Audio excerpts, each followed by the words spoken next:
నమస్కారం కిరణ్ టీవీ ప్రేక్షకులకి స్వాగతం. ప్రస్తుతం మనతో పాటు ఉన్నారు ప్రముఖ ఆధ్యాత్మికవేత్త, జ్యోతిష్య వాస్తు పండితులు జేఎస్ శాస్త్రి గారు. నమస్కారం గురుగారు. నమస్కారం అమ్మా.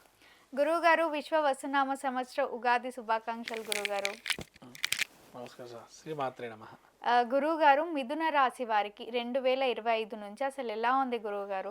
ఆర్థికంగా కానివ్వండి, లేదా బిజినెస్ పరంగా, లేదా పెళ్ళి అవ్వట్లేదు అని కొంతమంది బాధపడుతూ ఉంటారు, వాళ్ళకి కానివ్వండి, లేదా పెళ్ళయింది కానీ మాకు సంతానం కలగట్లేదు అంటారు, లేదా పిల్లలు చదవట్లేదు, విద్యాపరంగా అసలు వీళ్ళందరికీ ఎలా ఉంది గురువుగారు?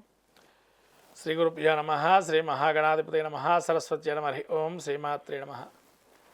ముఖ్యంగా మిథున రాశి వారికి ఉగాది శుభాకాంక్షలు తెలుపుతూ, మిథున రాశి యొక్క గ్రహస్థితి చూసినట్టయితే ముఖ్యంగా మనకు గురువు జన్మస్థానంలో సంచారం జరుగుతున్నది మే నుంచి. శని వచ్చేసి వీళ్ళకి దశమ స్థానంలో సంచారం చేస్తున్నారు. కేతు 3లో సంచారం చేస్తున్నారు. అట్లే రాహు వచ్చేసి వీరికి జూన్ నుంచి కూడా ఆ యొక్క నవమస్థానంలో సంచారం చేస్తున్నారు. మిథున రాశి యొక్క గ్రహస్థితి చూసినట్టయితే జన్మస్థానంలో గురువు సంచారం చేస్తున్నారు కాబట్టి అకారణ వైరాలు ఉన్నట్టుండి వైరం పెంచుకోవటం, లేతే ఉన్నటువంటి మానసికమైన ఆందోళనలు పడటం, ఓకే, ఆ యొక్క ఇబ్బందులు పడటం, తర్వాత ఎవరు వీళ్ళని సపోర్ట్ చేయకపోవటం, తద్వారా వీళ్ళకి ఏదో ఒక ఇండివిజువాలిటీకి లోన్ అవ్వటం, ఓ డిప్రెషన్కి లోన్ అవ్వటం అనేది చిన్న చిన్నగా పరిస్థితుంది. కానీ వీళ్ళకి ఓ మంచి ఆప్షన్ ఇదే మాసంలో ఈ యొక్క ఉగాదిలోనే ఉందమ్మా. మళ్ళీ కూడా ఎక్కడ అంటే వీళ్ళకి గురువు ఎప్పుడైతే ద్వితీయ స్థానానికి అతిచారంతో మారుతున్నాడు, ఈ అతిచారంతో గురువు మారుతున్న సమయాన్ని చూసినట్టయితే ఓ 3 నెలలు వివాహం కానిటువంటి వారు ఎవరైతే ఉన్నారో వాళ్ళకి వివాహ యోగం కూడా ఈ యొక్క సంవత్సరంలో ఉంది, ఆ 3 నెలల పాటు కూడా. కాబట్టి వివాహ యోగప్రదంగా ఆ 3 నెలల పాటే ఉంది. వివాహాది కార్యక్రమాలు చేసుకునేటువంటి వారికి ప్రయత్నాలు అయితే చేస్తుండండి. ఆ 3 నెలల్లో కూడా జరగచ్చు, ఏదైనా మెరాకిల్ అనేవి జరిగే అవకాశం ఉంటుంది.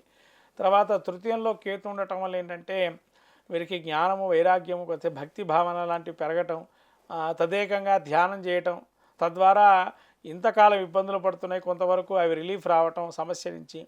అట్లానే వీళ్ళకి రాహు ఏదైతే 9వ స్థానంలో ఉన్నారు, ఈ యొక్క 9వ స్థానంలో సంచారం చేస్తున్న పరిస్థితి చూసినట్టయితే ముఖ్యంగా గురువు యొక్క అనుగ్రహం కూడా ఇక్కడ 9వ స్థానం సంచారం చేస్తూ వీళ్ళకి ఒక 3 నెలల పాటు ఏది ఇబ్బందులు పడుతున్నారో ఆ 3 నెలలకు కొద్ది ఇబ్బందులు పడే అవకాశం ఉంటుంది. తర్వాత ఈ యొక్క రాహువు 9వ స్థానంలో ఉండటం వల్ల విదేశీ ప్రయత్నం చేయడం అనేది మంచిది మిథున రాశి వారు.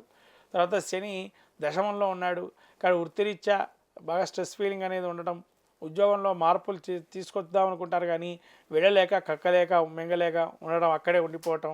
ఎందుకంటే మళ్ళీ కొత్త ఉద్యోగం వస్తుందా రాదా అని ఒక భయంతో ఉండటం, ఒక భయం అనేది మనస్సులో చేకూరే అవకాశం ఉంటుంది.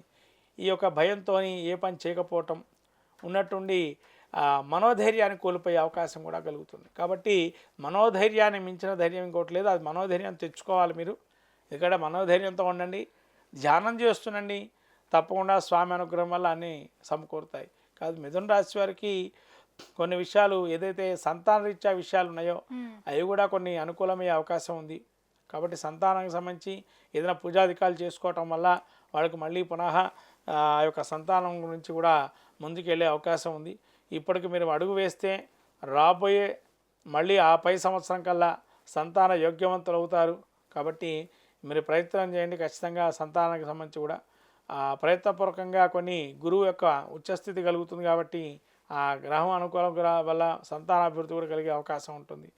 ఇక మిథున రాశి వారికి ముఖ్యంగా అన్ని రకాల వ్యాపారాలు చేసేటువంటి వారు ఎవరున్నారు, స్తబ్దుగా ఉండటం, కాంపిటీషన్ ఎక్కువైపోవటం, అవతల మనిషిని చూసి మనం వ్యాపారం చేయలేకపోతాం ఒక మనసులో ఒక చింతనా భావన ఉండటం, ఇవన్నీ సహజంగా ఉంటాయి. కానీ వాళ్ళు ఎవరో చేస్తున్నారు కాదు, మీకు స్వర్ణయుగం వచ్చింది, స్వర్ణయుగం వెళ్ళి ఇప్పటిదాకా లేదేమో, రాబోయే కాలం స్వర్ణయుగం మందే అనేక రీతిలో మీరు పనిచేయండి, ఖచ్చితంగా ఫలితాలు రేపు భవిష్యత్ ఫలితాలు మీకు ఉంటాయి. కాబట్టి ఇప్పుడు కాకపోయినా రాబోయే సంవత్సర ఫలితాలు మీకు అనుకూలంగా ఉంటాయి అని చెప్పి భావంతో పనిచేయండి, ఖచ్చితంగా మీకు జయం చెల్లే అవకాశం ఉంటుంది. కాబట్టి మీరు ఏదైనా కూడా సెల్ఫ్ కాన్ఫిడెన్స్ని ముందర పెట్టుకొని నడవటం అనేది మంచిది మిథున రాశి వారికి. ఓకే గురుగారు, అన్ని సక్రమంగా జరగాలి అంటే ఎలాంటి దైవపరమైన కార్యక్రమాలు చేయమంటారు? ముఖ్యంగా వీళ్ళు నవగ్రహారాధన చేసుకోవటం, ఇష్టదేవతారాధన చేయటం, ప్రదక్షిణాలు చేయటం నవగ్రహాలకి.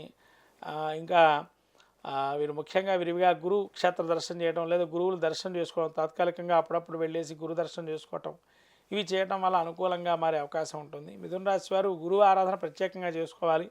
అట్లానే ఈ యొక్క రాహు కూడా అంటే ఆదివారం గ్రామదేవత ఆలయానికి వెళ్ళి రాహుకాల దీపారాధన చేసుకోవడం కూడా చాలా మంచిదా చెప్పవచ్చు. ఓకే గురుగారు, మిథున రాశి వారి గురించి ఎంతో చక్కగా తెలియజేసినందుకు ధన్యవాదాలు గురుగారు. నమస్కారం అమ్మా.